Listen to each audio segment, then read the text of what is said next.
Thank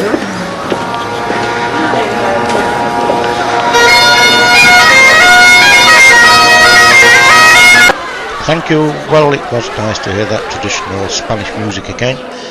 We've seen that there's another wedding here in the new cathedral, and we've stepped away from there to look into the old quadrangles of the older university. The Salamanca University, until about 500 years ago, was one of the leading universities in Europe. It then fell on hard time because I think the church didn't like learning or something. Now, there's some interesting notices. There's the Salamanca Museum, and even the SAS have an office here. Now, we're still here looking at the buildings of the old university. There's one of the old teachers there on that plinth, and I think this is what we call plateresque work, this decoration on the flat surfaces, especially of buildings. You see a lot of it around here on churches and buildings like this. Now back to the wedding, which is nearly getting ready to finish, I think.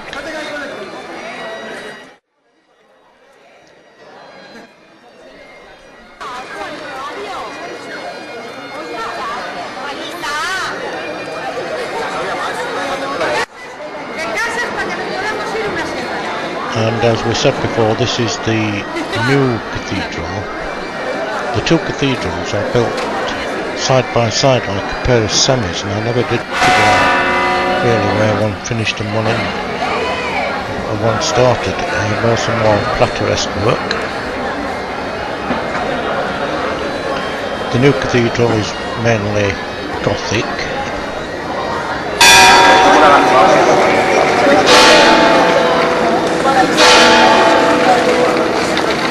The old cathedral is mainly Romanesque, but I still couldn't figure out where it was exactly.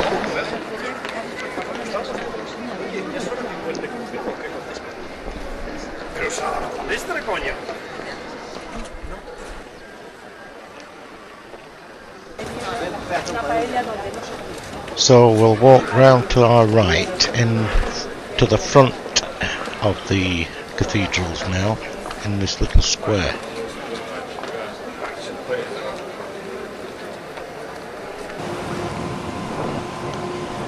More plateresque work there. Platter named after silversmith work. I don't quite get the connection, but that's what they say.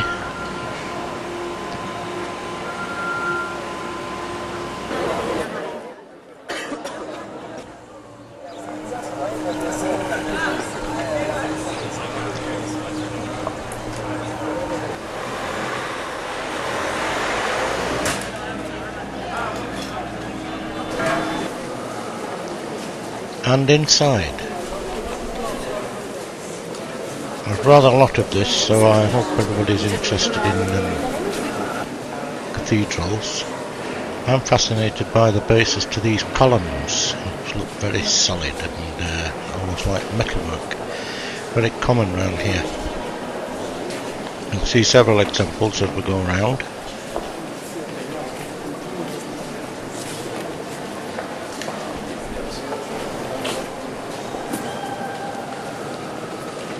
You actually get into the old cathedral next door through a connecting door in this cathedral.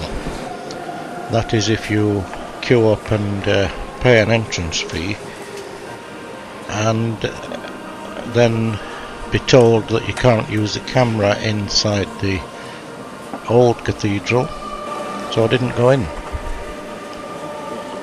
Nobody told me I could use, there's some of those places, look, nobody told me I couldn't use a camera in this one, and everybody else seemed to be doing it, so I thought it was okay.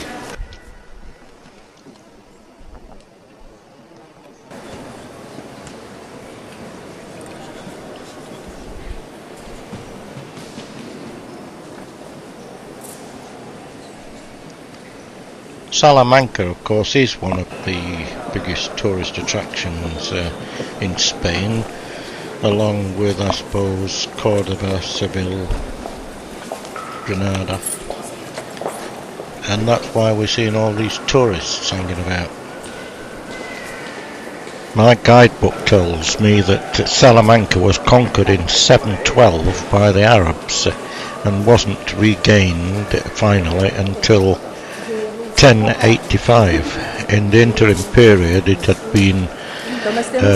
changed hands several times, complete with the usual slaughter and destruction. But there again, my guidebook also had pictures of women washing in the river and spinning in the street, and that was only 1966.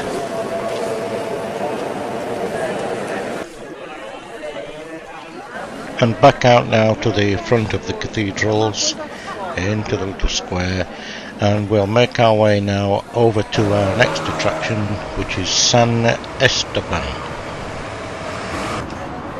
And you can see the plateresque work again here. This facade, which was the last part of the church to be built, was begun in 1524 and finished in 1610. Incidentally, we call San Estavan Saint Stephen. The chief architect of this building was Juan de Alava, who had also designed the cathedral at Segovia and the new cathedral here in Salamanca. We've talked about plateresque.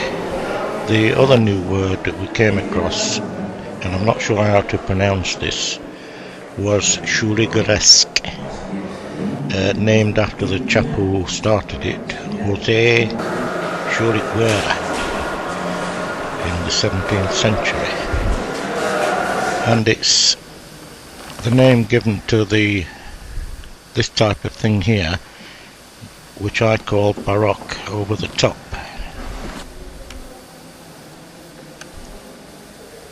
We've seen quite a few examples of it during this week. Whoops. Well, I think we've just about got enough time and enough energy to get back now to the railway station and back to Valladolid.